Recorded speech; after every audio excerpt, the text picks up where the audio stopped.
এই দেখুন না, আজ সকালে বসে হঠাৎ খেয়াল গেল আমার জানা সাহিত্যের ভিতর থেকে এমন একটা লাইন বের করি যেটা মনে হবে এইমাত্র স্বয়ং আমি লিখলুম। আর কোনো কবির লেখার সাধ্যই ছিল না। বের করতে পেরেছেন? হ্যাঁ, পেরেছি। লাইনটা কি বলুন না। For God's sake, hold your tongue and let me love. দোহাই তোদের, একটুকু চুপ কর, ভালোবাসি বাড়ি দে আমারে অবসর।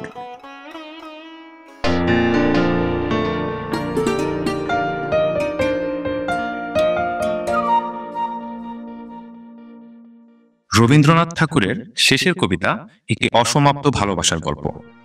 রংমাখা ফ্যাশনের রুচিশীল ব্যক্তিত্ব মানুষের এক্সট্রা গুণের বহিঃপ্রকাশ ঘটায়। সমস্ত শেষের কবিতায় আমরা তাই দার্শনিক দৃষ্টি দান করি, মেনে নেয়া আর মনে নেয়ার মধ্য দিয়ে। এই উপন্যাসে প্রেম আছে, বিরহ আছে, বিচ্ছেদ আছে, কাব্যিক ছন্দময়তা আছে, হাস্যরসও আছে। আর এসব নিয়েই গপ্প আর যুক্তিতক্কর এবারের শ্রুতি নাটক। তাহলে শুরু করা যাক। অমিত রায় ব্যারিস্টার। ইংরেজি ছাদে রায় পদবী রয় ও রে রূপান্তর যখন ধারণ করলে তখন তার স্ত্রী গেল ঘুচে। অমিত এমন একটি বানান বানালে যাতে ইংরেজ বন্ধু ও বন্ধুনীদের মুখে তার উচ্চারণ দাঁড়িয়ে গেল অমিত রায়ে। পৈতৃক সম্পত্তির সাংঘাতিক সংঘাতেও অমিত বিনা বিপত্তিতে এ যাত্রা টিকে গেল। বুদ্ধি বেশি থাকাতে পড়াশোনা বেশি করেনি, অথচ বিদ্যাতে কমতি আছে বলে ঠাহর হয় না। অমিত বলে, বুঝলে, ফ্যাশনটা হলো মুখোশ আর স্টাইলটা হলো মুখশ্রী। অমিতর নেশাই হলো স্টাইলে। ওর চেহারাতে একটা বিশেষ ছাদ আছে। 5 জনের মধ্যে ও যে কোনো একজন মাত্র নয়, ও হলো একেবারে পঞ্চম। অন্যকে বাদ দিয়ে চোখে পড়ে। ওর বোনেরা ওর যে অভ্যাসটা নিয়ে ভারী বিরক্ত, সে হচ্ছে ওর উল্টো কথা বলা। সজ্জন সভায় যা কিছু সর্বজনের, ও তার বিপরীত কিছু একটা বলে বসবেই। একদা মেয়েদের পরে পুরুষের আধিপত্যের অত্যাচার নিয়ে কোনো সমাজিত অবলাবান্ধব নিন্দা করেছিল পুরুষদের। অমিত বললে, পুরুষ আধিপত্য ছেড়ে দিলেই মেয়ে আধিপত্য শুরু করবে। দুর্বলের আধিপত্য ভয়ঙ্কর।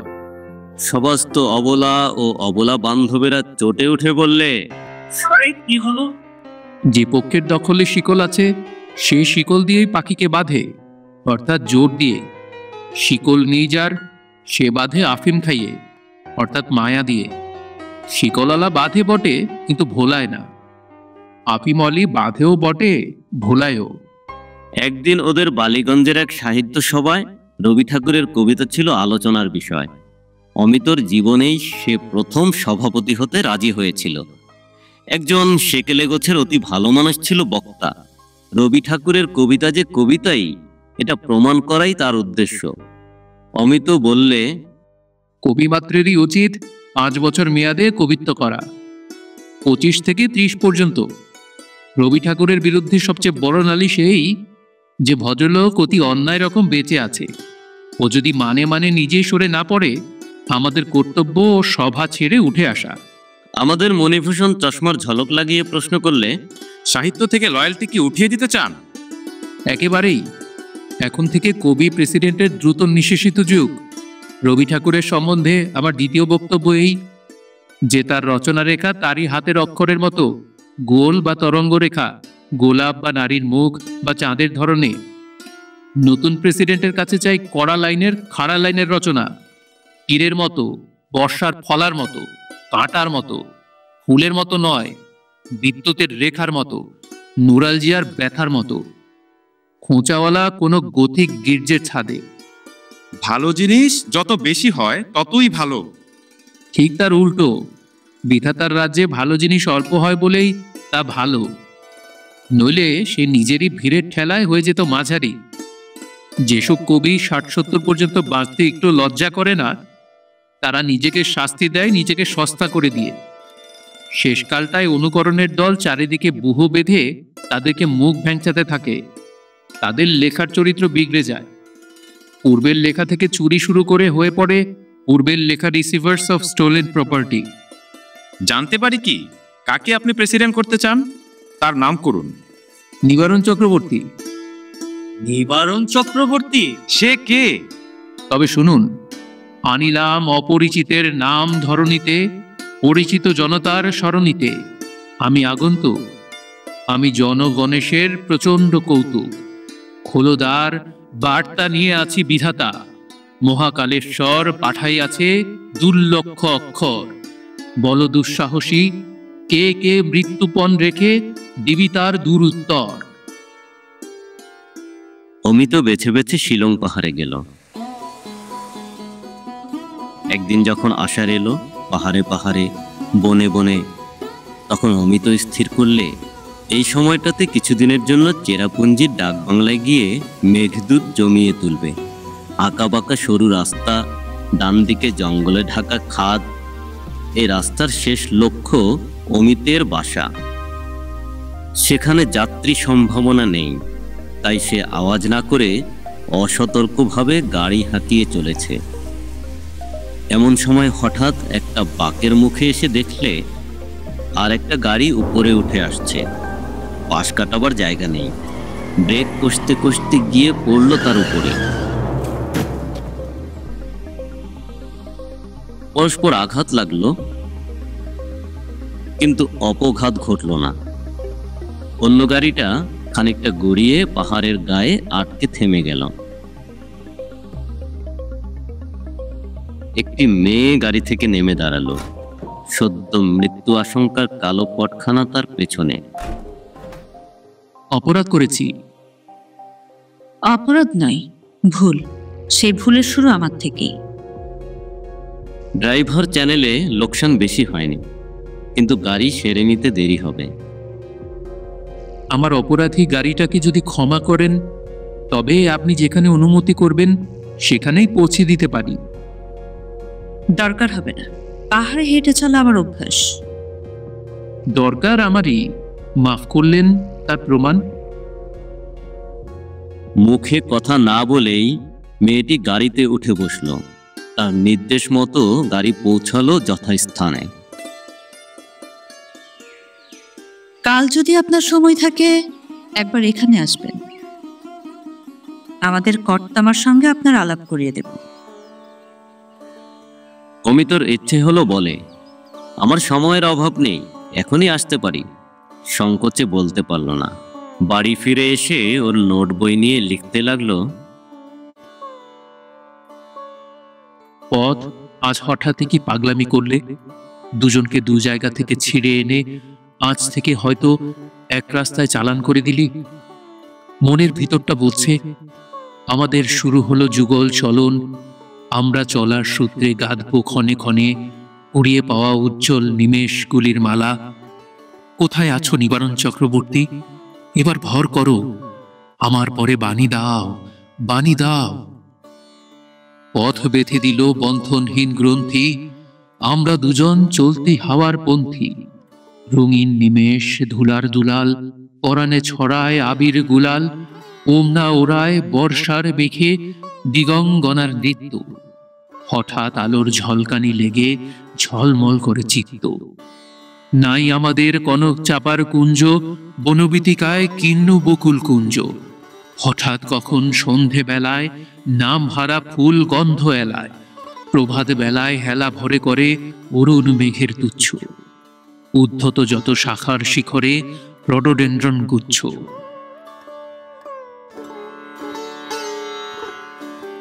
লাবণ্য পড়বার ঘরে অমিতকে বসিয়ে রেখে যোগমায়াকে খবর দিতে গেল। তিনি যখন ধীরে ধীরে ঘরে এসে প্রবেশ করলেন, সেই অতি সহজ ব্যাপারেও আজ অমিতকে বিস্ময় লাগল। মাতৃভাবে পূর্ণ প্রসন্ন চোখ, হাসিটি স্নিগ্ধ। অমিত তার পায়ে হাত দিয়ে যখন প্রণাম করলে, ওর শিরে শিরে যেন দেবীর প্রসাদের ধারা বয়ে গেল। তোমার কাকা অমরেশ ছিলেন আমাদের জেলার সবচেয়ে বড় উকিল। একবার এক সর্বনাশা মোকদ্দমায় আমরা ফতুর হতে বসেছিলাম, তিনি আমাদের বাঁচিয়ে দিয়েছিলেন।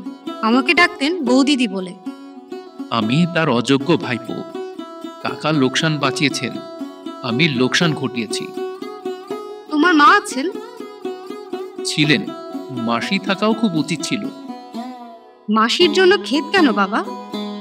ভেবে দেখুন না, আর যদি ভাঙতো মায়ের গাড়ি, বকুনির অন্ত থাকতো না। বলতেন এটা বাঁদরামি। গাড়িতে যদি মাসির হয়, তিনি আমার অপটতা থেকে হাসেন, মনে মনে বলেন ছেলে মানুষই। তাহলে না হয় গাড়িখানা মাসিরই হলো। বাবা, তোমরা দুজনে এখানে আলাপ করো, আমি তোমার খাওয়ার বন্দোবস্ত করে আসি।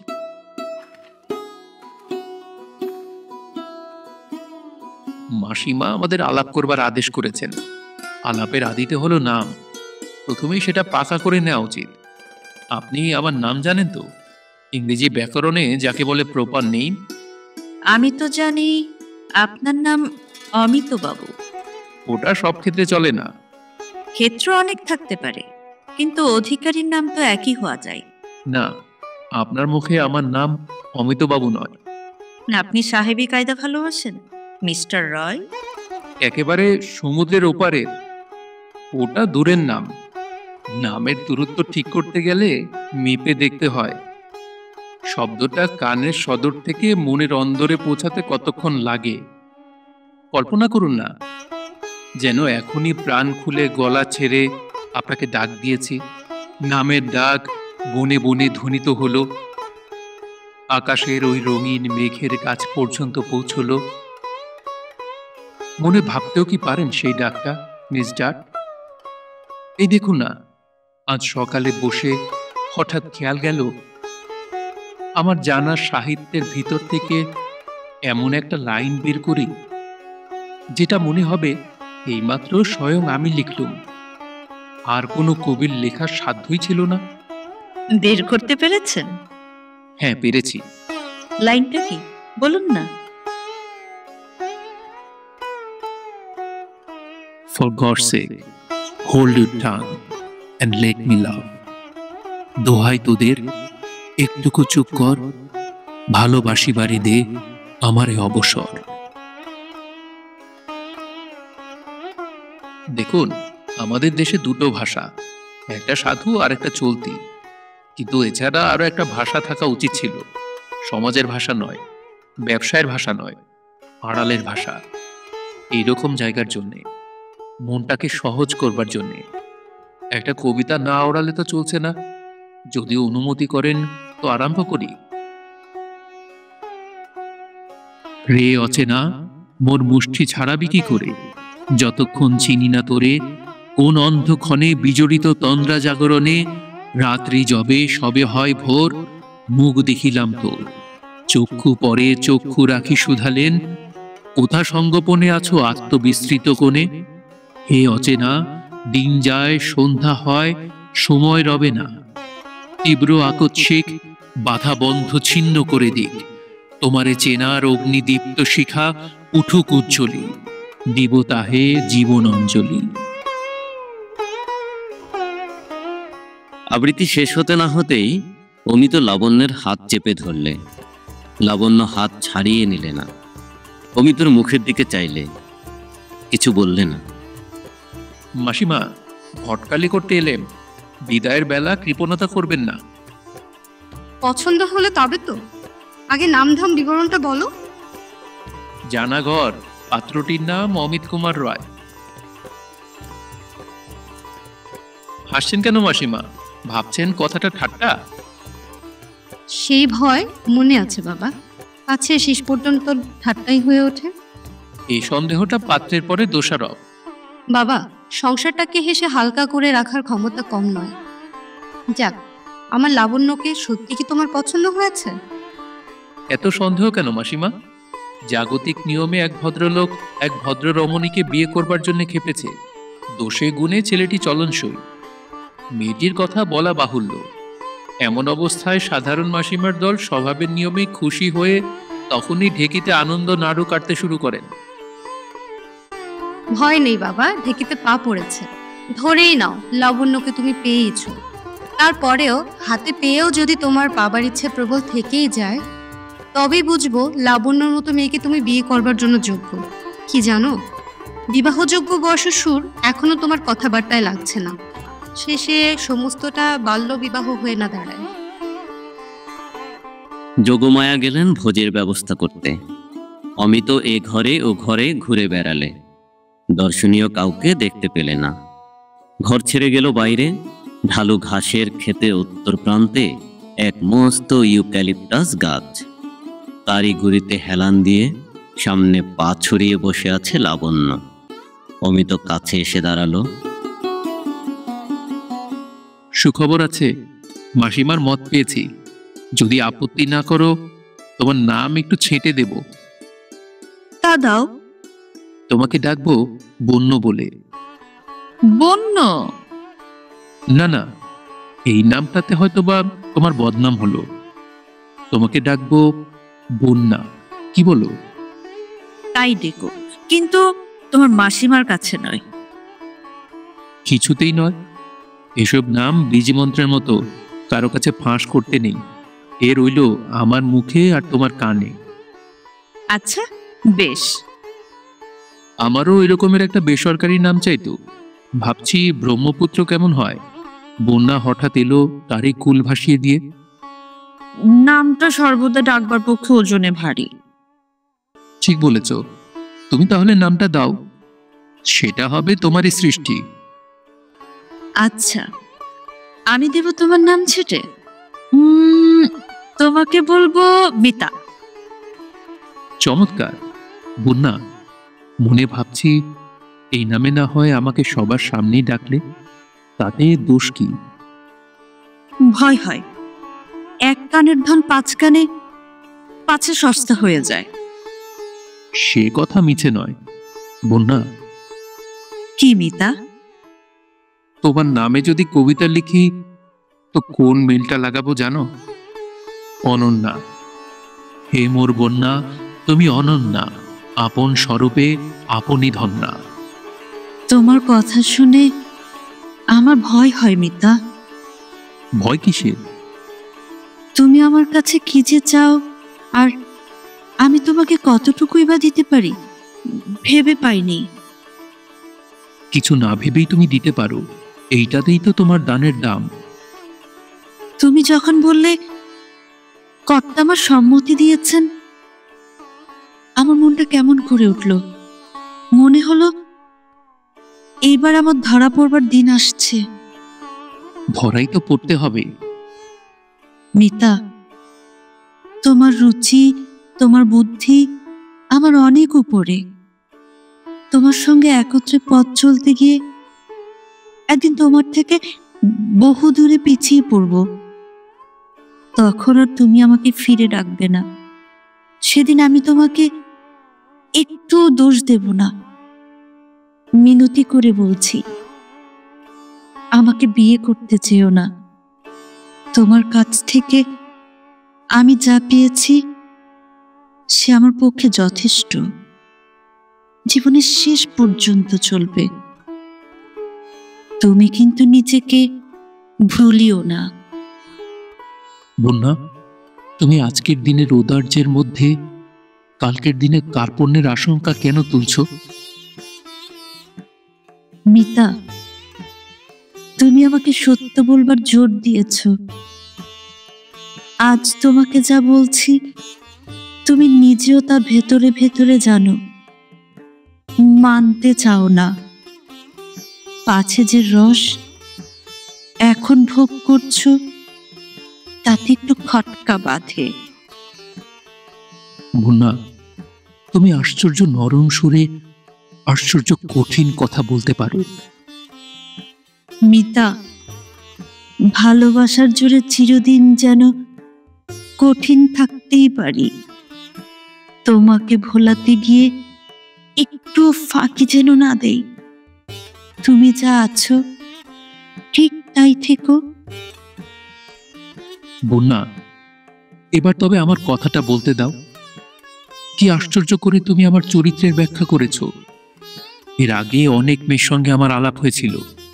সমাজের কাটা খাল বেয়ে, বাধা ঘাটে, রুচির ঢাকা লণ্ঠন জ্বালিয়ে। তাতে দেখাশোনা হয়, চেনাশোনা হয় না। তুমি নিজেই বলো বন্যা, তোমার সঙ্গে কি আমার সেই আলাপ? মা লাবণ্য, তুমি ঠিক বুঝেছ? ঠিক বুঝেছি মা। অমিত তো ভারী চঞ্চল, সে কথা মানি, কিন্তু ও তোমাকে ভালোবাসে। তাও বাসেন। তবে আর ভাবনা কিসের? কর্তামা, ওর যেটা স্বভাব তার উপর আমি একটু অত্যাচার করতে চাইনি।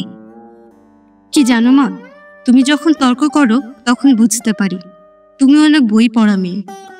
কিন্তু তর্কের ফাঁকের মধ্য দিয়েও যে তোমাকে দেখেছি মা, সেদিন রাত 12টা হবে, দেখলাম তোমার ঘরে আলো জ্বলছে। ঘরে গিয়ে দেখি তোমার টেবিলের উপর নুয়ে পড়ে 2 হাতের মধ্যে মুখ রেখে তুমি কাঁদছো। একবার ভাবলুম সান্ত্বনা দিয়ে আসি, তারপর ভাবলুম সব মেয়েদেরই কাঁদবার দিনে কেঁদে নিতে হয়, চাপা দিতে যাওয়া কিছু নয়।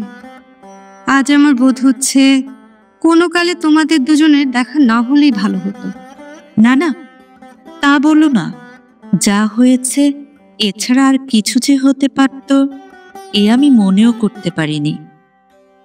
একসময় আমার দৃঢ় বিশ্বাস ছিল যে আমি নিতান্তই শুকনো, কেবল বই পড়ব আর পাশ করব, এমনি করে আমার জীবন কাটবে। আজ হঠাৎ দেখলাম আমিও ভালোবাসতে পারি। আমার জীবনে এমন অসম্ভব যে সম্ভব হলো, এই আমার ঢের হয়েছে, মনে হয়েছে। মনে হয় এতদিন ছায়া ছিল, এখন সত্য হয়েছি।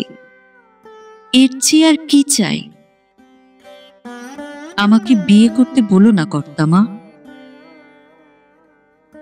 একদিন বিষময় এক বর্ষণের অন্তে অমিত কেমন আছে খবর নিতে গিয়ে যোগমায়া দেখলেন নরবরে একটা 4 পেয়ে টেবিলের নিচে কম্বল পেতে অমিত একলা বসে এখানে ইংরেজি বই পড়ছেন। ঘরের মধ্যে যেখানে সেখানে বৃষ্টি বিন্দুর রসঙ্গ আবির্ভাব থেকে টেবিল দিয়ে একটা গুহা বানিয়ে তার নিচে অমিত পা ছড়িয়ে বসে গেছে। এ কি কাণ্ড অমিত! আমার ঘরটা আজ অসম্য প্রতাপে মেতেছে, দশা আমার চেয়ে ভালো নয়। একটু বসো বাবা, আমি এক্ষুনি আসছি। সমস্ত দুপুরবেলা খাওয়ার পর থেকেই লাবণ্যর মনের মধ্যে একটা অস্থির অপেক্ষা ছিল। কখন আসবে অমিত? সময় চলে গেল, অতিথি এলো না। অপেক্ষার গুরুভারে বুকের ভেতরটা টনটন করতে লাগলো। এমন সময় যোগমায়া বাড়ি ফিরে ডাকলেন বেড়াতে যেতে। ওর উৎসাহ হলো না। যোগমায়া একটা চৌকি টেনে লাবণ্যর সামনে বসলেন। সত্যি করে বলো দেখি লাবণ্য, তুমি কি অমিতকে ভালোবাসো? এমন কথা কেন জিজ্ঞেস করছো কর্তামা? যদি না ভালোবাসো ওকে স্পষ্ট করেই বলো না কেন? নিষ্ঠুর তুমি। ওকে যদি না চাও ওকে ধরে রেখো না। আমার ভালোবাসার কথা জিজ্ঞেস করছো কর্তামা? আমি তো ভেবে পাইনি আমার চেয়ে ভালোবাসতে পারে পৃথিবীতে এমন কেউ আছে। ভালোবাসে আমি যে মরতে পারি। এতদিন যা ছিল সব যে আমার লুপ্ত হয়ে গেছে। মা লাবণ্য, নিজেকে চাপা দিয়ে রেখো না। যে আলো তোমার মধ্যে জ্বলছে সে আলো যদি তার কাছেও প্রকাশ পেত তাহলে তার আর কোনো অভাব থাকতো না। চলো মা, এখনই চলো আমার সঙ্গে। তখন অমিত ভিজে চৌকির উপর একতারা খবরের কাগজ চাপিয়ে তার উপর বসেছে। অল্প অল্প বৃষ্টি পড়ছে, ঝোড়ো হাওয়াটা গেছে থেমে। মেঘ এসেছে পাতলা হয়ে। যোগমায়া লাবণ্য এসে পৌঁছালেন। এ কি অন্যায় মাসিমা! কেন বাবা, কি করেছি? আমি যে একেবারে অপ্রস্তুত। শ্রীমতী লাবণ্য কি ভাববেন? শ্রীমতী লাবণ্যকে একটু ভাবতে দেওয়াই তো দরকার। যা জানবার সবটাই জানা ভালো। এতে শ্রীযুক্ত অমিতের এত আশঙ্কা কেন? যোগমায়া লাবণ্যর ডান হাত অমিতর ডান হাতের উপরে রাখলেন। তার গলা থেকে সোনার হার খুলে তাই দিয়ে দুজনের হাত বেঁধে বললেন, তোমাদের মিলন অক্ষয় হোক। তোমরা একটু বসো, আমি বাগান থেকে কিছু ফুল নিয়ে আসি। আজ তুমি সমস্ত দিন গেলে না কেন? For we are bound where mariner has not yet dared to go, and we will raise the ship ourselves and all. আমরা যাব যেখানে কোনো যায়নি নে সাহস করি, ডুবি যদি ডুবি না কেন, ডুবুক সবই ডুবুক তরি। কন্যা, আমার জন্য তুমি আজ অপেক্ষা করেছিলে? হ্যাঁ মিতা, বৃষ্টির শব্দে সমস্ত দিন যেন তোমার পায়ের শব্দ শুনেছি। মনে হয়েছে কত অসম্ভব দূর থেকে যে আসছো তা ঠিক নেই। শেষকালে তো এসে পৌঁছলে আমার জীবনে, কিন্তু তুমি আজ সমস্ত দিন কি করছিলে মিতা? মনের মাঝখানে তুমি ছিলে, একেবারে নিস্তব্ধ। তোমাকে কিছু বলতে চাচ্ছিল। কোথায় সেই কথা? আকাশ থেকে বৃষ্টি পড়ছে, আর আমি কেবলই বলেছি, কথা দাও, কথা দাও। ও what is this mysterious and uncapturable bliss that I have known? Here seems to be simple as breath and easy as a smile, and older than that. একই রহস্য, একই আনন্দ রাশি, জেনেছি তাহারে পাইনি তবুও পেয়ে, তবু সে সহজে প্রাণে ওঠে নিঃশ্বাসী, তবু সে সরল যেন রে সরল হাসি, পুরনো সে যেন এই ধরনের চেয়ে। বন্যা, একটি আংটি তোমাকে পরাতে চাই।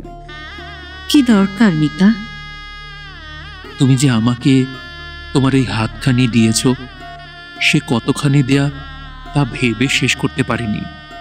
আংটি তোমার আঙুলিটিকে জড়িয়ে থাকবে আমার মুখের ছোট্ট একটি কথার মতো।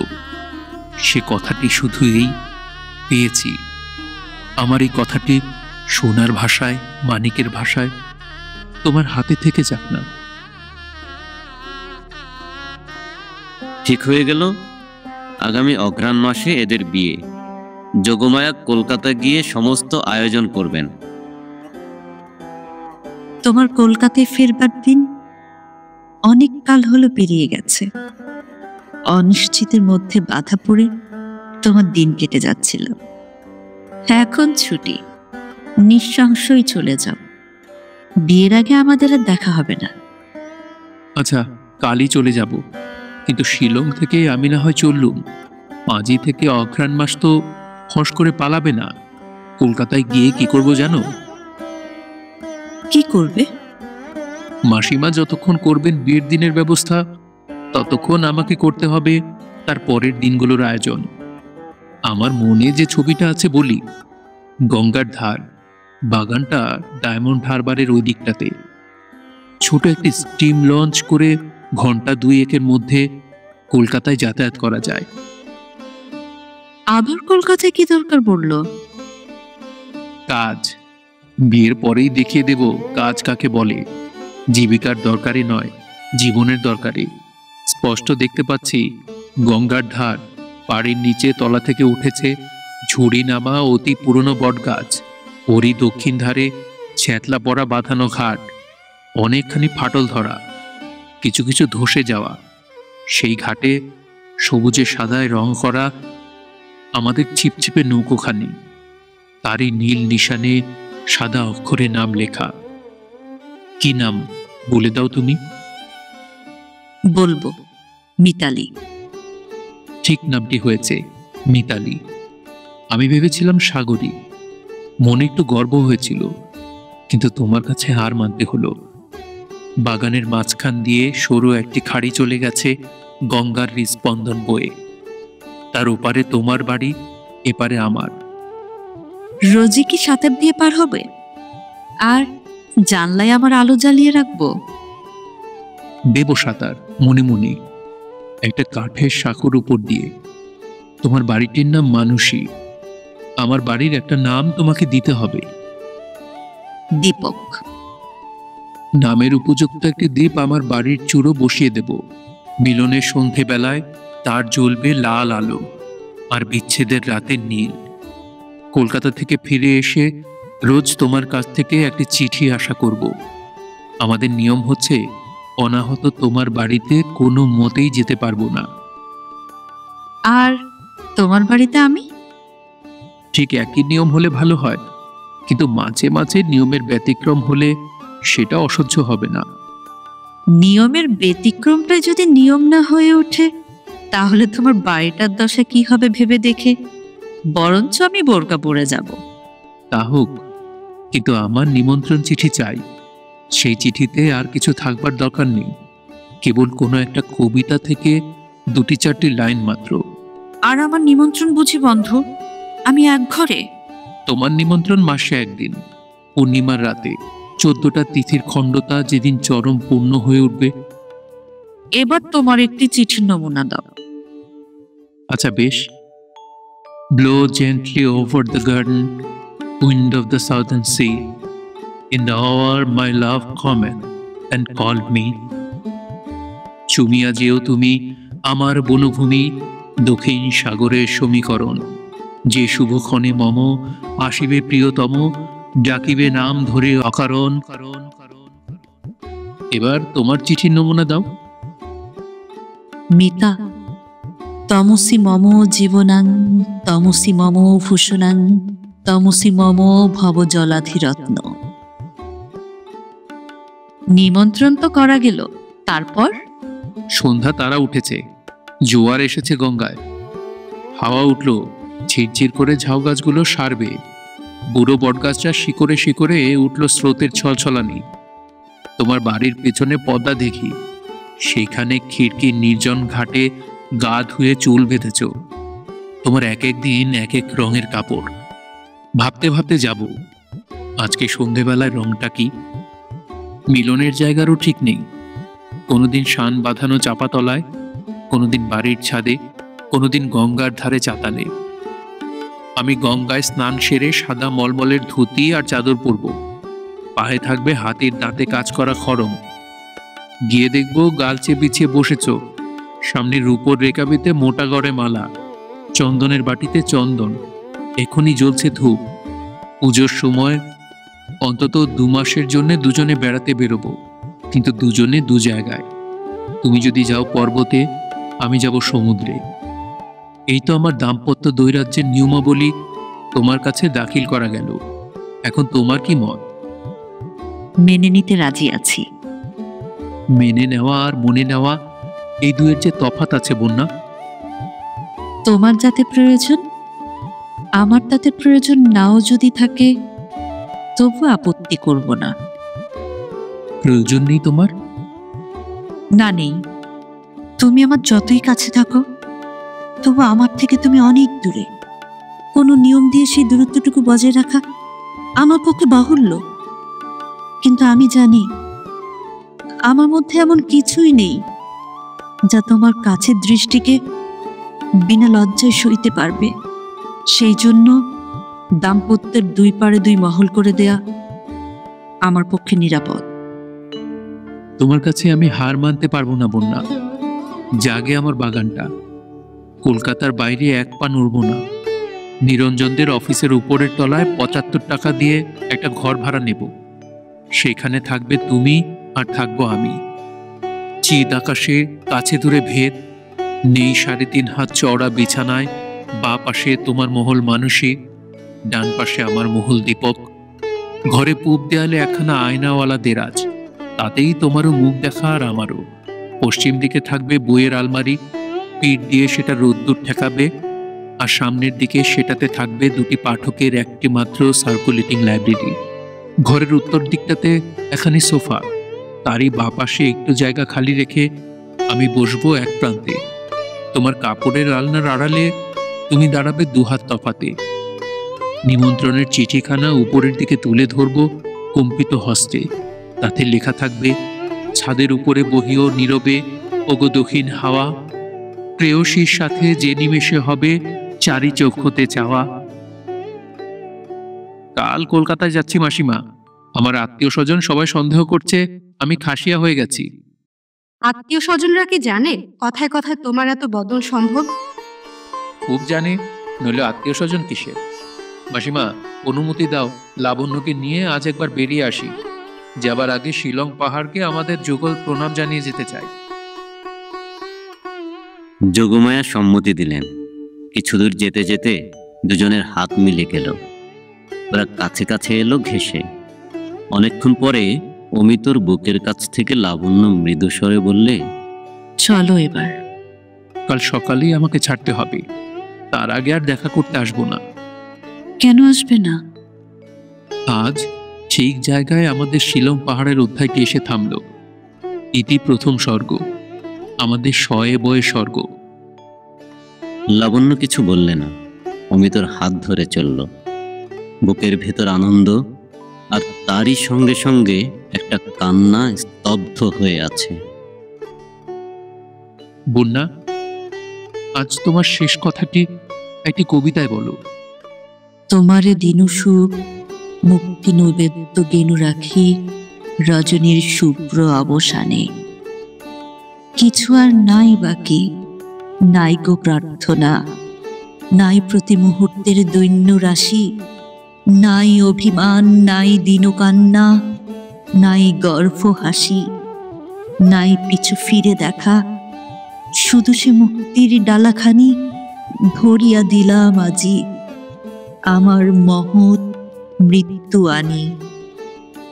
বন্যা, বড় অন্যায় করলে। আজকের দিনে তোমার মুখে বলবার কথাই নয়, কিছুতেই নয়। কেন এটা তোমার মনে এলো? তোমার এই কবিতা এখনই ফিরিয়ে নাও। এই কবিতা তুমি পেলে কোথায়? রবি ঠাকুরের। তার তো কোনো বইয়ে এটা দেখিনি। বইয়ে বের হয়নি। তবে পেলে কি করে? একটি ছেলে ছিল, সে আমার বাবাকে গুরু বলে ভক্তি করত। বাবা দিয়েছিলেন তাকে তার জ্ঞানের খাদ্য। এদিকে তার হৃদয়টিও ছিল তাপস। সময় পেলেই সে যেত রবি ঠাকুরের কাছে, তার খাতা থেকে মুষ্টি ভিক্ষা করে আনত। আর নিয়ে এসে তোমার পায়ে দিত? সে সাহস তার ছিল না। কোথাও রেখে দিত। যদি আমার দৃষ্টিতে পড়ে, যদি আমি তুলে নেই। তাকে দয়া করেছো? করবার অবকাশ হলো না। মনে মনে প্রার্থনা করি ঈশ্বর যেন তাকে দয়া করেন। বন্যা, সেই ছেলেটা আজ আমাদের মাঝখানে কেন এসে পড়ল? ঈর্ষা করতে আমি ঘৃণা করি, এ আমার ঈর্ষা নয়, কিন্তু কেমন একটা ভয় আসছে মনে। আমাদের বাড়ি কিন্তু কাছে এসে পড়ল মিতা। এবার তোমার মুখে তোমার পথ শেষের কবিতাটা শুনিনি। আর বলতে ইচ্ছে করছে না। মাঝখানে বড্ড কতগুলো তর্ক বিতর্ক হয়ে হাওয়াটা খারাপ হয়ে গেল। কিচ্ছু খারাপ হয়নি, হাওয়া ঠিক আছে। সুন্দরী তুমি সুখ তারা, সুদূর শৈল শিখরান্তে, সদবরী জবে হবে সারা, দর্শন দিও দিক ভ্রান্তে। ধরা জেথাম্বরে মেশে আমি আধা জাগ্রত চন্দ্র, আধারের বক্ষের পরে আধে কালক রেখার রন্ধ্র।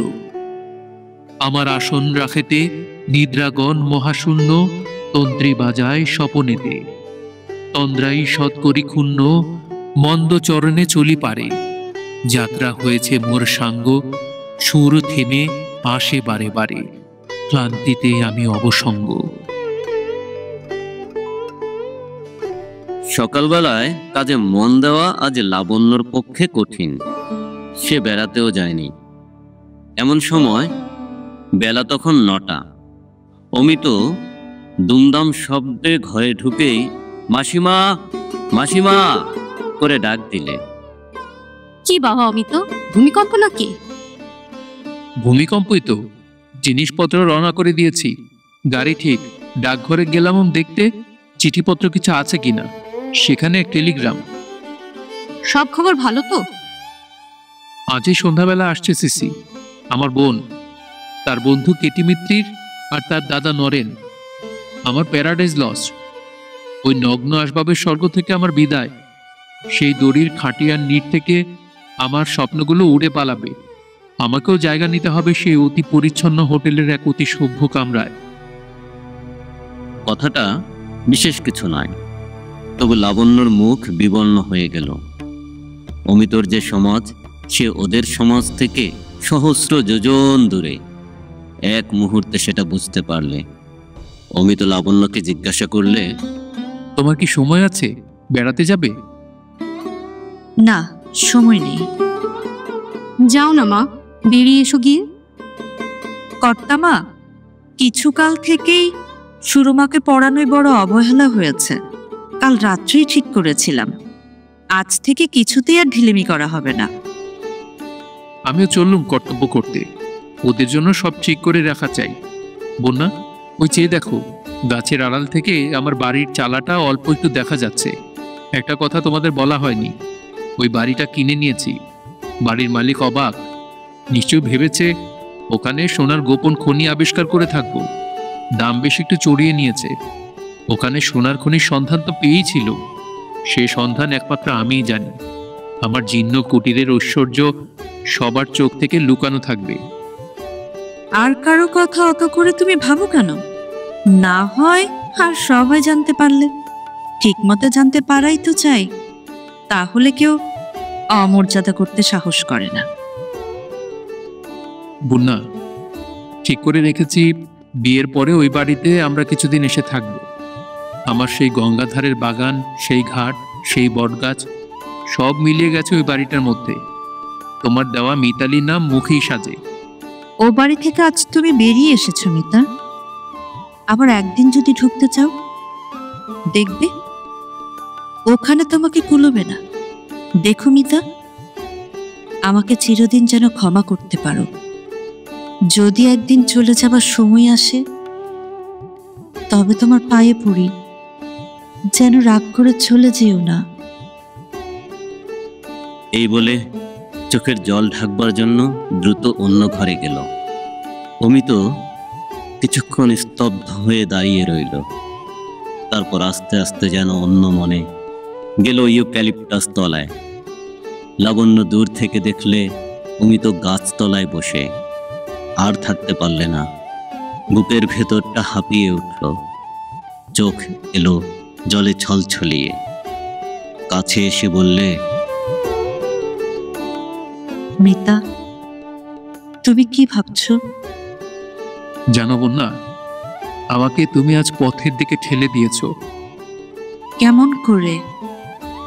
আমি ঘর বানিয়েছিলাম, আজ সকালে তোমার কথায় মনে হলো তুমি তার মধ্যে পা দিতে কুণ্ঠিত। আজ 2 মাস ধরে মনে মনে ঘর সাজালুম, তোমাকে ডেকে বললুম, এসো বধূ, ঘরে এসো। তুমি আজ বধূ সজ্জা খসিয়ে ফেললে। ও বললে, এখানে জায়গা হবে না বন্ধু, চিরদিন ধরে আমাদের সপ্তপদী গমন হবে।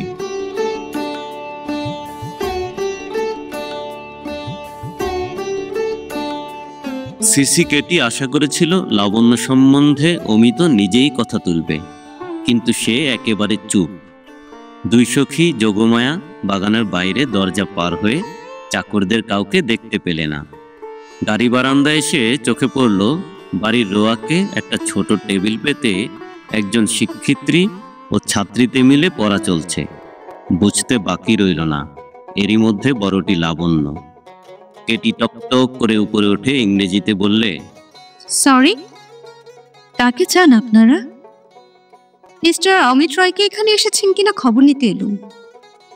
তাকে তো আমরা চিনি না।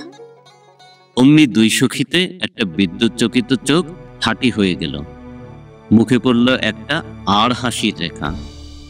কেটি ঝাঁজিয়ে উঠে মাথা নাড়া দিয়ে বললে, আমরা তো জানি এ বাড়িতে তো আসা যাওয়া আছে। ভাব দেখে লাবণ্য চমকে উঠল। বুঝলে এরা কে, কি ভুলটাই করেছে। অপ্রস্তুত হয়ে বললে, কর্তামাকে ডেকে দিয়ে তার কাছে খবর পাবেন। লাবণ্য চলে গেলেই সুরমাকে কেটি সংক্ষেপে জিজ্ঞাসা করলে, তোমার টিচার? হ্যাঁ। নাম বুঝি লাবণ্য? হ্যাঁ। ম্যাচেস? হঠাৎ দেশলাইয়ের প্রয়োজন আন্দাজ করতে না পেরে সুরমা কথাটা মানেই বুঝল না। মুখের দিকে তাকিয়ে রইল। দেশলাই? সুরমা দেশলাই বাক্স নিয়ে এলো। কেটি সিগারেট ধরিয়ে টানতে টানতে সুরমাকে জিজ্ঞাসা করলে, ইংরেজি পড়ো? সুরমা স্বীকৃতিসূচক মাথা নেড়েই ঘরের দিকে দ্রুত চলে গেল। গভর্নসের কাছে মেয়েটা যাই শিখুক, ম্যানার্স শেখেনি। ফেমাস লাবণ্য। ডিলিশিয়াস। শিলং পাহাড়টাকে ভলকানো বানিয়ে তুলেছে। ভূমিকম্পে অমিতর হৃদয়ের ফাটল ধরিয়ে দিলে। এধার থেকে উধার, সিলি। সিসি, তোমার দাদার মনটা চিরদিন উপরে পা করে হাঁটে, কোন এক সৃষ্টি ছাড়া উল্টো বুদ্ধিতে। এই মেয়েটাকে হঠাৎ মনে হয়েছে, এই যা। এমন সময় সাদা গরদের শাড়ি পরে যোগমায়া বেরিয়ে এলেন। লাবণ্য এলো না। কেটি চৌকি থেকে উঠলই না। সিগারেট টানতে টানতে অত্যন্ত নির্লিপ্ত আড়ভাবে একটু ঘাড় বাঁকিয়ে যোগমায়াকে নিরীক্ষণ করতে লাগলো। সিসি সামনে এসে যোগমায়াকে নমস্কারের আভাস দিয়ে বললে, আমি সিসি, আমির বোন। অমি আমাকে মাসি বলে, সেই সম্পর্কে আমি তোমারও মাসি হই মা। কেটির রকম দেখে যোগমায়া তাকে লক্ষ্যই করলেন না। সিসিকে বললেন, এসো মা, এসো, ঘরে বসবে, এসো। সময় নেই, কেবল খবর নিতে এসেছি আমি এসেছি কিনা। এখনো আসেনি। কখন আসবেন জানেন? ঠিক বলতে পারছি না। আচ্ছা, আমি জিজ্ঞাসা করে আসি গিয়ে।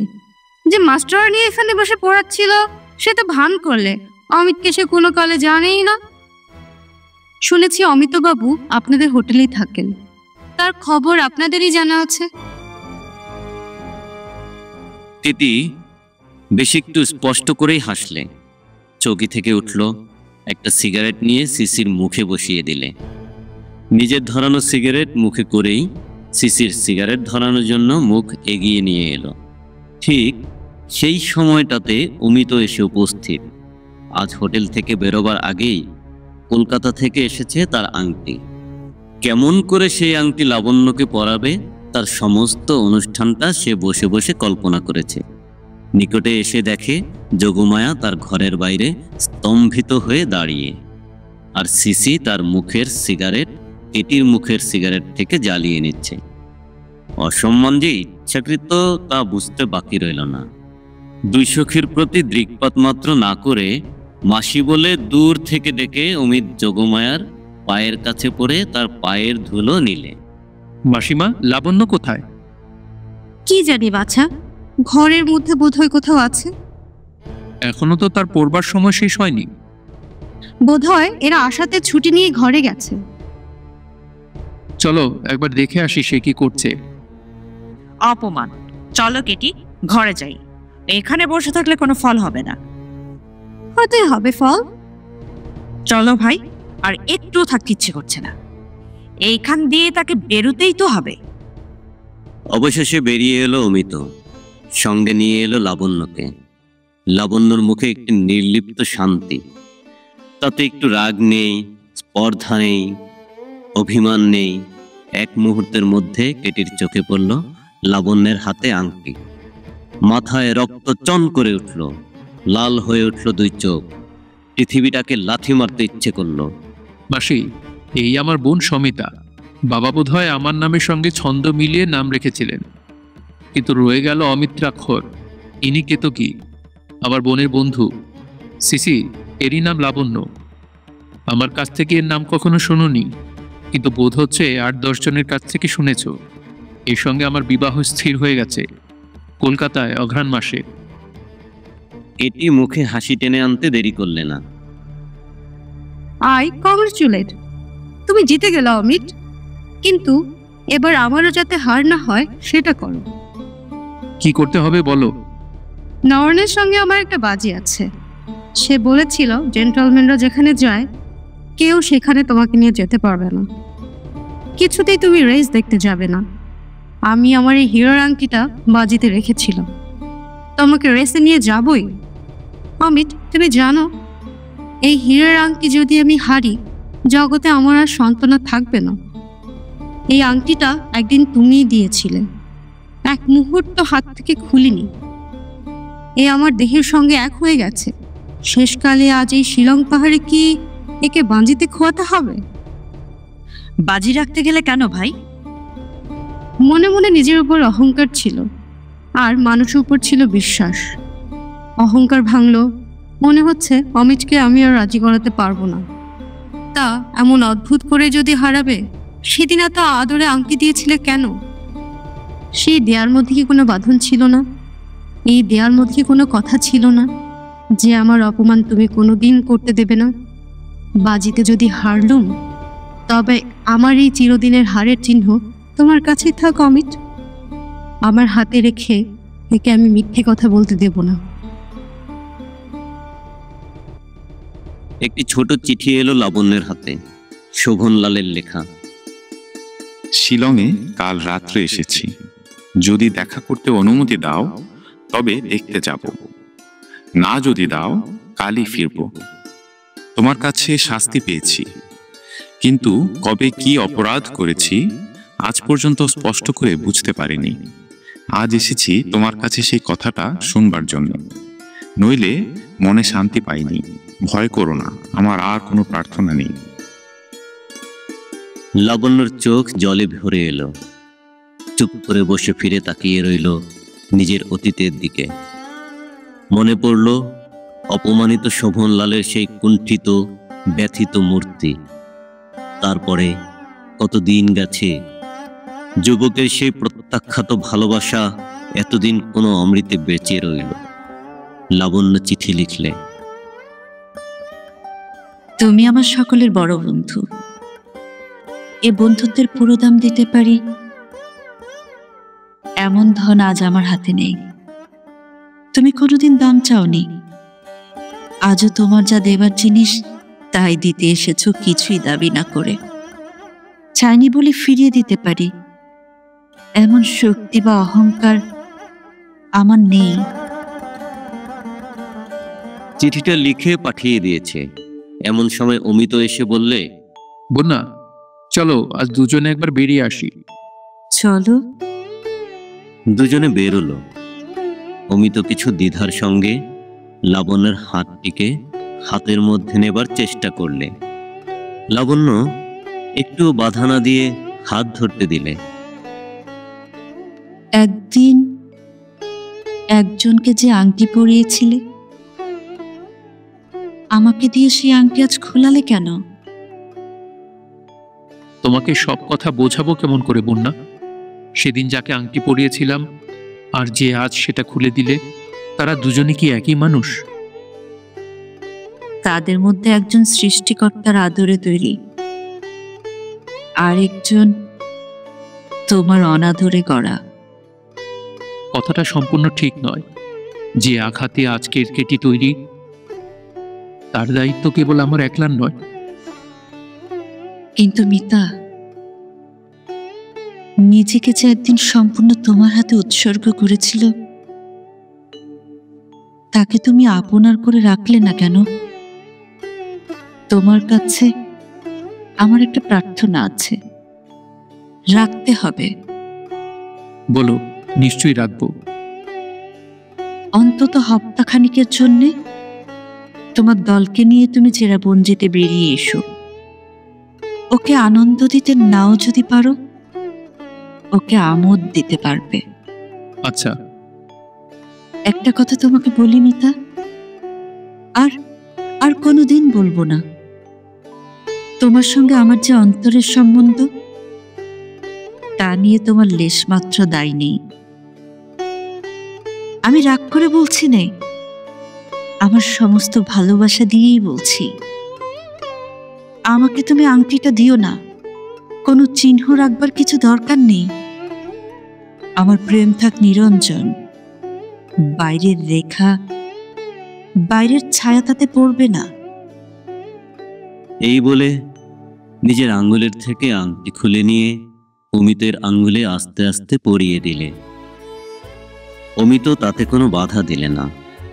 সায়ানের এই পৃথিবী যেমন অস্তরশ্মি উদ্ভাসিত আকাশের দিকে নিঃশব্দে আপন মুখ তুলে ধরেছে, তেমনি নীরবে, তেমনি শান্ত দীপ্তিতে লাবণ্য আপন মুখ তুলে ধরলে অমিতর নত মুখের দিকে।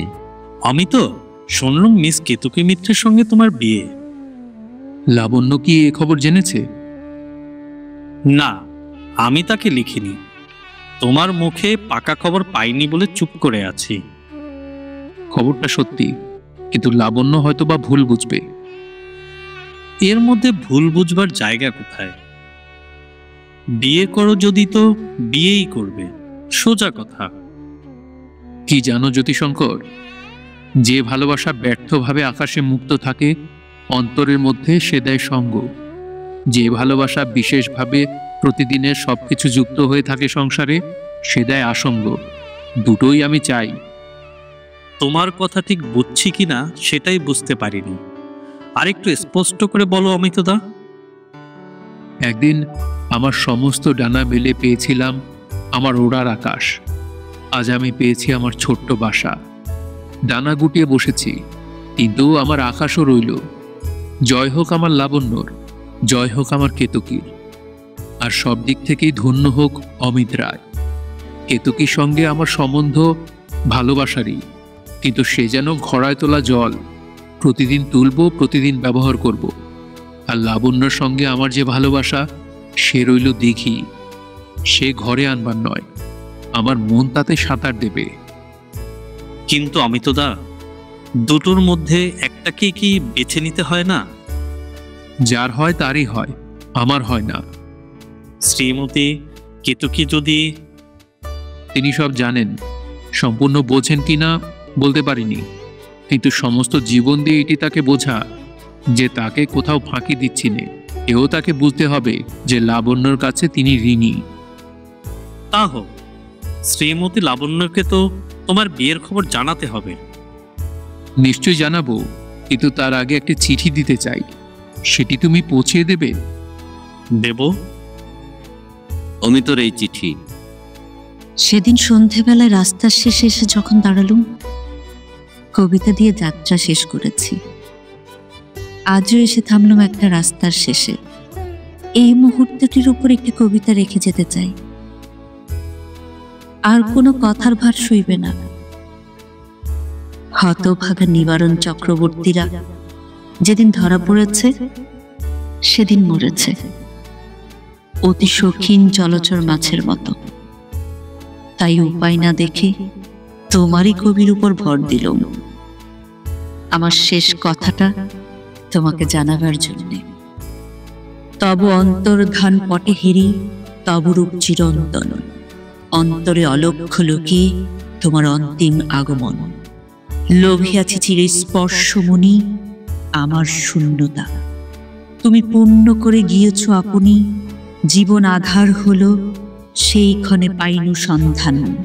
সন্ধ্যার দেউল দ্বীপ চিত্তের মন্দিরে তবদান, বিচ্ছেদের হোমবন্যী হতে পূজা মূর্তি ধরি প্রেম দেখা দিল দুঃখের আলোতে।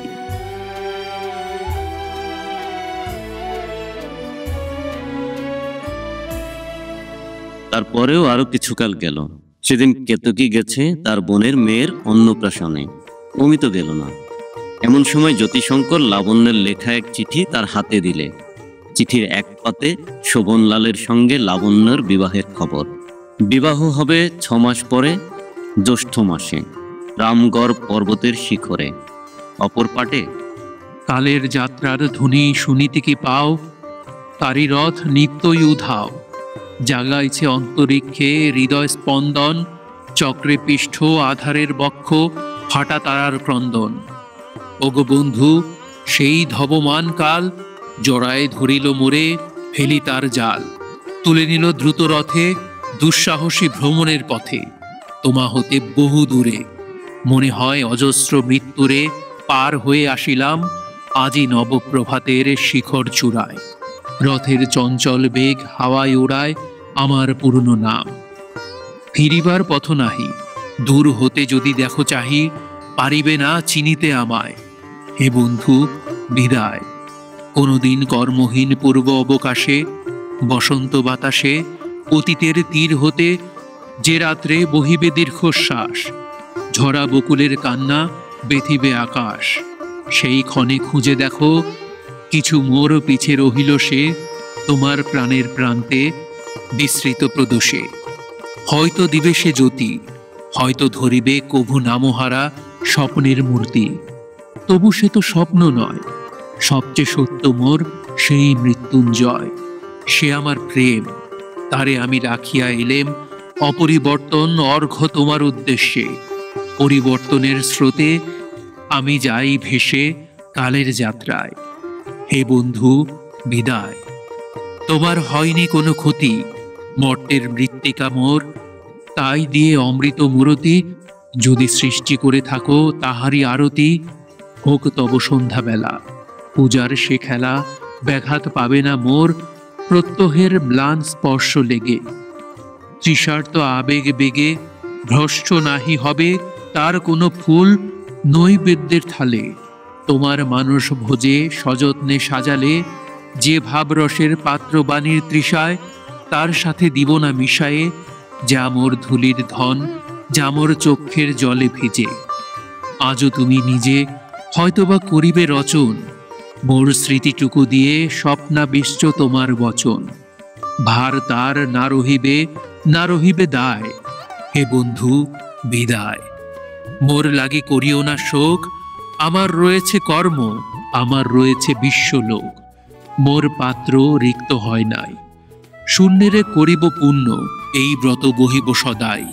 উৎকণ্ঠা আমার লাগি কেহ যদি প্রতীক্ষিয়া থাকে, সেই ধন্য করিবে আমাকে। শুক্লপক্ষ হতে আনি রজনীগন্ধার বৃত্তখানি, যে পারে সাজাতে অর্ঘ্য থালা কৃষ্ণপক্ষ রাতে। যে আমারে দেখিবারে পায় অসীম ক্ষমায়, ভালো মন্দ মিলায়ে সকলি এবার পূজায় তারই আপনারে দিতে চাই বলি। তোমারে যা দিয়েছিনু তার পেয়েছ নিঃশেষ অধিকার, হেথা মোর তিলে তিলে দান। করুণ মুহূর্তগুলি গণ্ডূষ ভরিয়া করে পান, হৃদয় অঞ্জলি হতে মম, ওগো তুমি নিরুপম।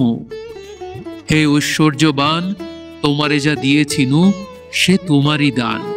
গ্রহণ করেছ যত, ঋণী তত করেছ আমায়। হে বন্ধু বিদায়।